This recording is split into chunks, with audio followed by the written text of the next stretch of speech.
Hello lovely people! Today I thought I would delve into my fashion credentials and talk about designer fashion. In lolita fashion, we tend to go, this is normie and this is lolita, and you get some lollipop accessories. I think this is because lolita fashion is very extra.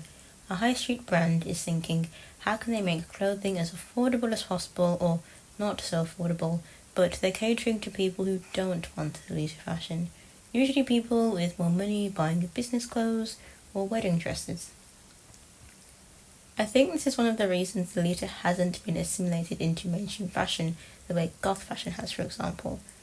Goth fashion is a lot easier to make. It's often a singular colour of black or sometimes white.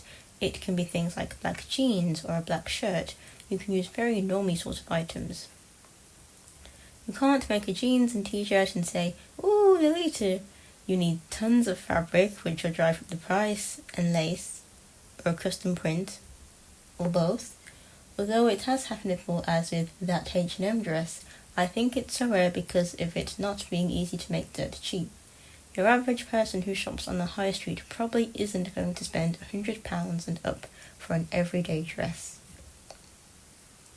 The brands I'm going on about today are designer brands by smaller designers who tend to have more creative freedom, as they usually aren't pressured to sell product from shareholders and can charge higher prices because of their audience.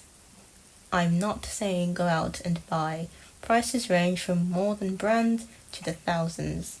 But I thought this could serve as inspiration if you make things or want cold inspiration. I also wanted to talk about fashion and found this a great intersection of the two. The first is Goddard. I've been following this brand from its first spring-summer collection when I was still a fashion student, and I would love one of their pieces. It's founded by British designer Goddard. The brand is very feminine with voluminous, frothy, translucent fabrics. I think Rihanna helped get the brand mainstream, as she's been seen wearing Goddard multiple times, like this green dress from spring-summer 2016 and this dress to the Fenty Beauty launch. I love the feminine, translucent tulle and how it's so lightweight and bouffant. It's probably my ballerina nature and love of tutus, but I love the intense ruffles. Hello, it's editing me. Hello. I don't know why I said tulle a lot when a lot of the time the fabric is chiffon or georgette or something like that. Just ignore that. I am aware that there are different fabrics that give similar effects. I was just caught up in the moment. Yeah, sorry about that. Other than the translucent tulle gowns, they have this cotton ruffle dress with Rococo inspiration, and just like Lolita, the chemise à la reine inspired dresses. It's elasticated at the bodice, which is very similar to shirring, and the black version just looks like a warmer motto piece, especially with the blue accents. I also remember this bustle inspired skirt I like, made out of a lovely frothy tulle. This brand has the same inspiration as Lolita, Rococo and Victorian, so it's likely we can find lots of Lolita-friendly dresses and accessories, or maybe a peignoir or two. I think the lack of focus on the male gaze is also something to point out, as Lolita is the same.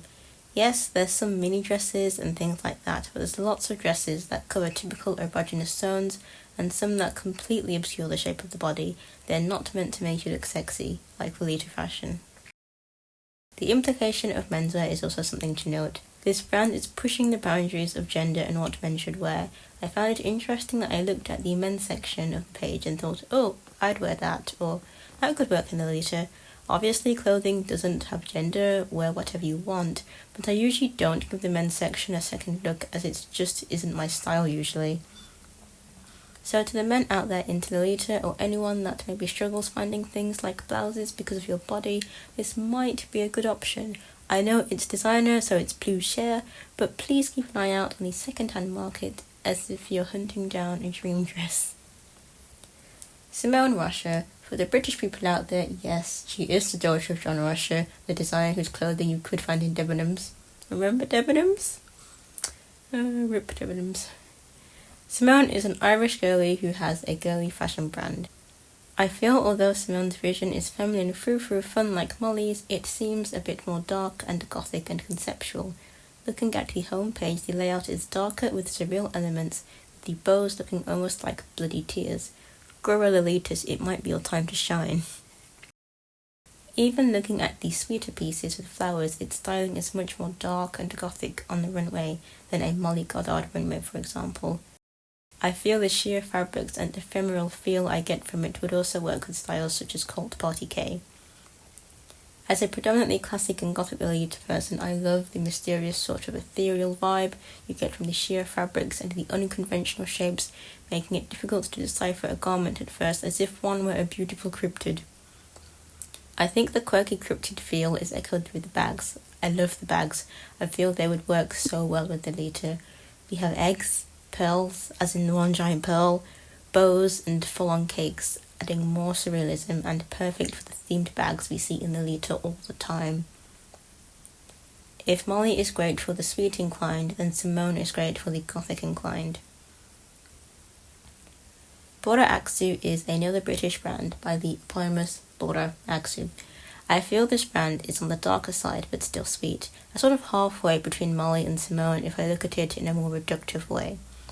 To quote the website, "Through his career he has developed a very distinct signature, romantic but always with a darker twist. His semi-couture pieces are full of elegance, intrigue and seduction. Handcrafted layering and texture contrast, muted colour and volume forms the key DNA of Bora Xu. His style is romantic, young, modern, feminine and fresh." I feel this really comes across in the pink skirt look.